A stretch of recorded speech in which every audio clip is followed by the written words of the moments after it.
Crime तक अपने सफर में कानपुर के बिकरू गांव से अब लखनऊ पहुंच चुका है और लखनऊ में आज हम बात करेंगे विकास दुबे के पत्नी ऋचा दुबे से। वो हमारे साथ इस वक्त मौजूद हैं। ऋचा जी, इससे पहले अनौपचारिक तौर पर मैं आपसे बातें कर रही थी। बहुत सारी शिकायतें, बहुत सारा दुख और बहुत सारी पीड़ा आपने जाहिर की। क्या क्या शिकायतें हैं आपकी और किससे हैं?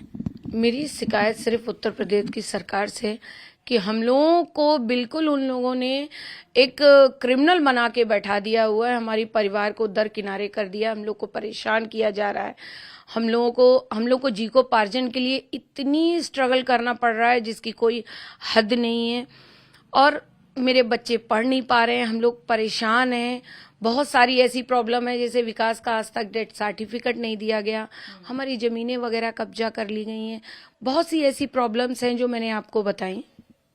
डेथ सर्टिफिकेट नहीं दिया गया, वो अपना अलग तर्क रख रहे हैं कि उनके क्षेत्र में नहीं आता, जिस क्षेत्र में आता है वहां पर आपने अप्लाई ही नहीं किया। नहीं, ये वो बिल्कुल झूठ बोल रहे हैं। मैंने हर जगह दिया और जहां मैं गई मैंने अपनी पूरी एप्लीकेशन दी।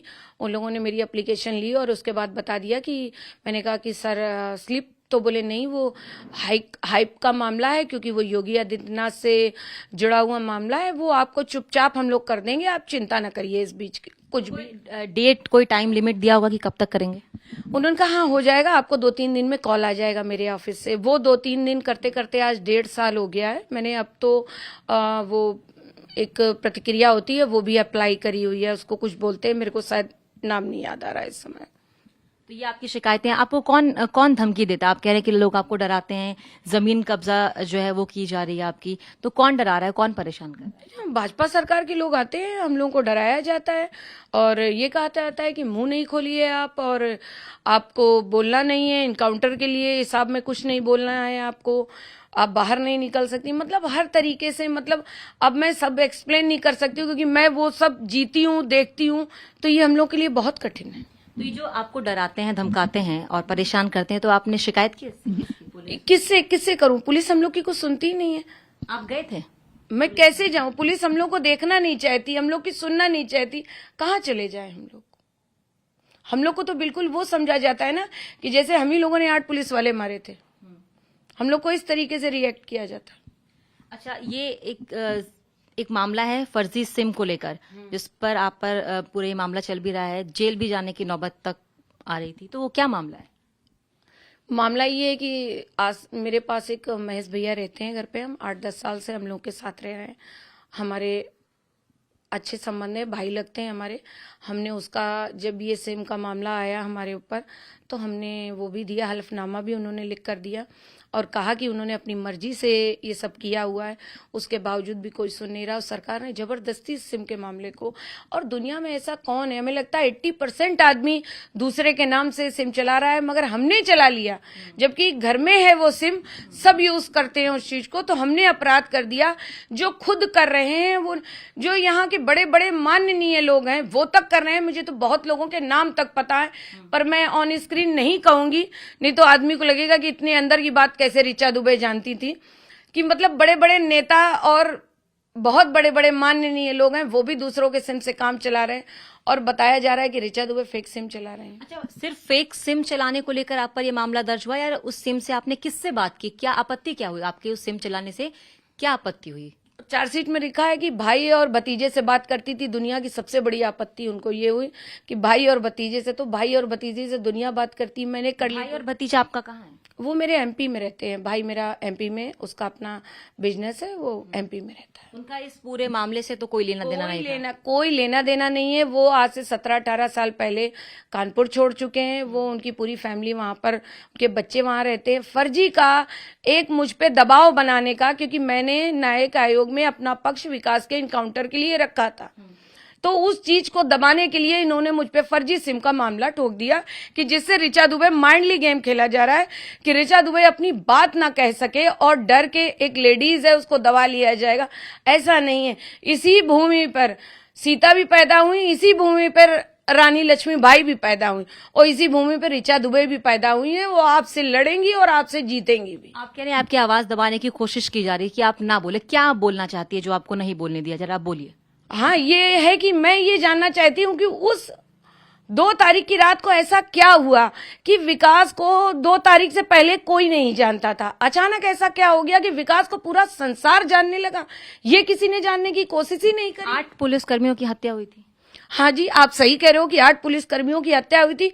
पहले आपको मैं कभी एक आर्टिकल पढ़ाती हूँ जिसके बारे में ये बताया गया था कि इस बंदे ने रिपोर्ट दर्ज कराई थी विकास के खिलाफ, मगर उसने ठीक 1 साल बाद आज तक के एक न्यूज चैनल पे आया था, मेरे पास आर्टिकल है, मैं आपको दूंगी, वो भी आप निकाल लीजिएगा, कि उसने कहा कि मैंने तो कोई रिपोर्ट ही नहीं दर्ज कराई थी, पुलिस अपने मन से वहां पर रिपोर्ट लिख कर गई थी।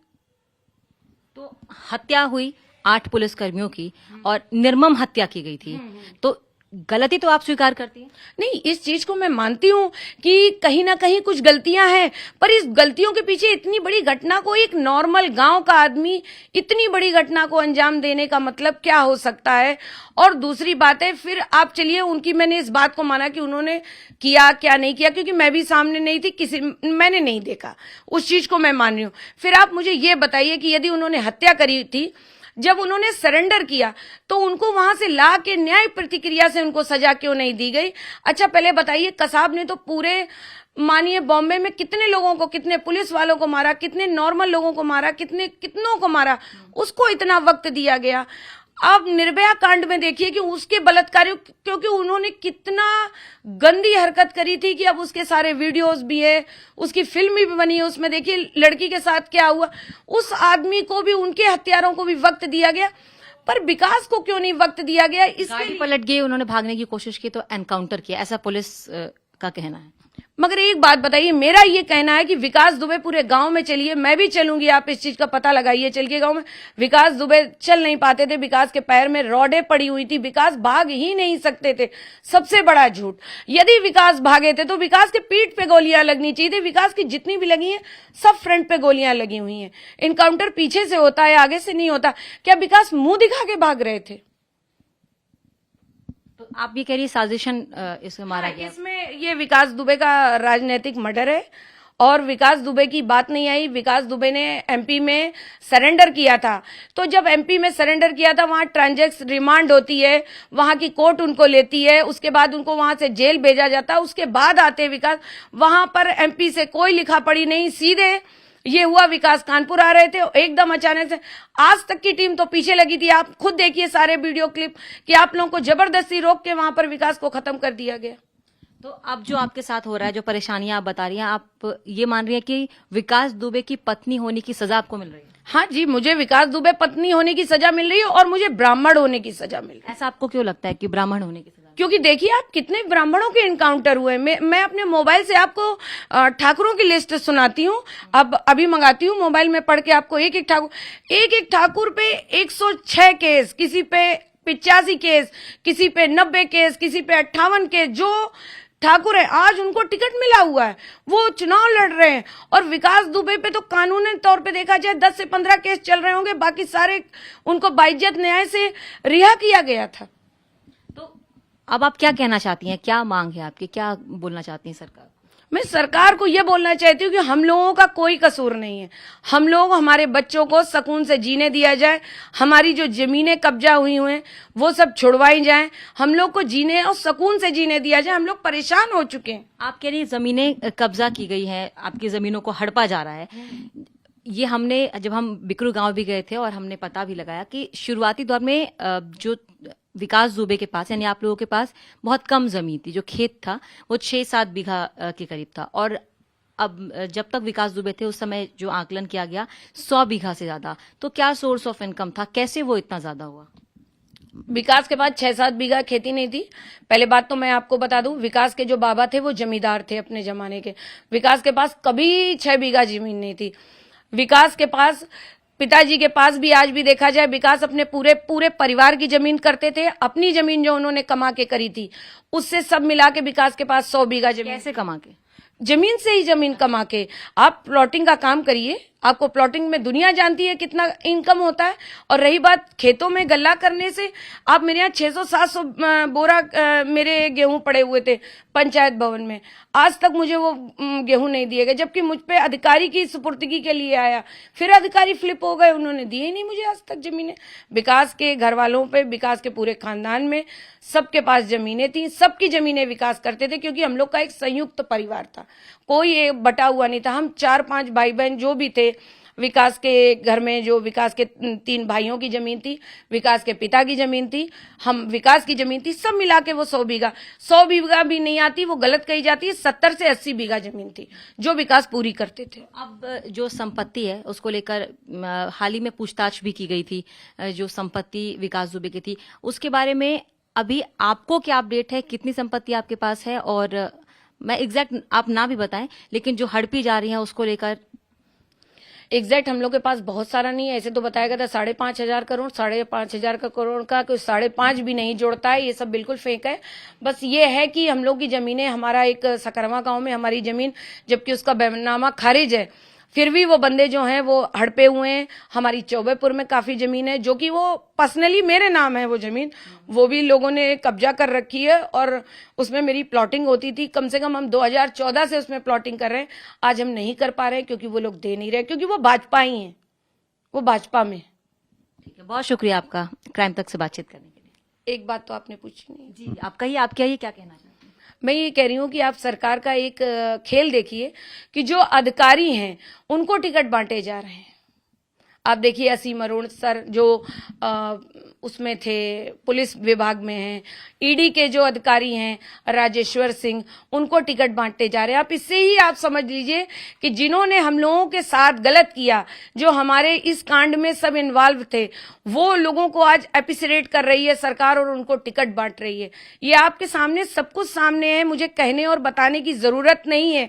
ये खेल राजनीतिक है, ये खेल विकास कि गुंडई का नहीं था, ये राजनीति का खेल था। ये रिवेंज निकाला गया है। विकास दुबे एक ब्राह्मण की हत्या, और सारे ठाकुर जिंदा हैं क्योंकि वो बदमाश नहीं है, जो कि उनपे 100, 150, 200 केस हैं, चल रहे हैं, प्रेजेंट टाइम चल रहे हैं। एक धनंजय कुमार बहुत कुछ कहे जाते हैं कि जो मैच खेलते हुए उनके बारे में बहुत मैंने यूट्यूब में सुना, उनपे प्रेजेंट टाइम अभी भी मुकदमा, उनको जेल नहीं डाला जा रहा है। जो विकास कांड में जो निर्दोष औरतें थी, जिनका कोई लेना देना नहीं, जो बेचारी घर के चौका बर्तन करती थी, जिनको दुनिया के बारे में कुछ नहीं पता था, वो जेल में डाली गई क्योंकि उन्होंने 8 पुलिस वालों की हत्या में थी।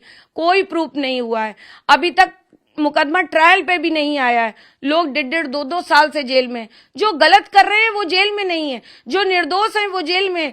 और ये सिम के केस में ऋचा दुबे भी आगे जाके जेल जा सकती है, कोई बड़ी बात नहीं है, क्योंकि मुझे तो वो लोग लगे ही हैं जेल में डाल, क्योंकि मेरे खिलाफ उनको कोई एविडेंस नहीं मिल रहा है, इसलिए वो नहीं कर पा रहे। मगर मुझे अपनी न्यायपालिका पे भरोसा है कि आप न्याय करिए। और विकास की भी यदि इनकाउंटर की जगह विकास को फांसी दी जाती, तो मैं खुद कहती हूं मैं हिंदुस्तान की नारी हूं, मैं खड़े होकर सलूट मारती, उस वक्त में एक आंसू न गिराती। मगर आज मुझे दुख है कि मेरे परिवार और हम लोगों के साथ गलत किया जा रहा है, हम लोग को तोड़ा जा रहा है पूरी तरीके से। कोई नहीं है क्या दुनिया में? सब आंखों में पट्टी बांध ली है कि एक परिवार का कोई सुनने वाला नहीं बचा है। दुनिया में बस यही हो गया कि एकदम हिटलर शाही बना दी गई है कि ऋचा दुबे का परिवार, यदि विकास दुबे से आप जुड़े हैं, आप ब्राह्मण हैं, तो मतलब आप खत्म कर दिए जाएंगे, आपको मर जाना चाहिए। तो हम लोग कहाँ जाएं, किससे अपनी गुहार लगाएं, किससे विनती कराएं? बताइए। आप लोग मीडिया से कहते हैं तो हम लोग का चलने नहीं दिया जाता है।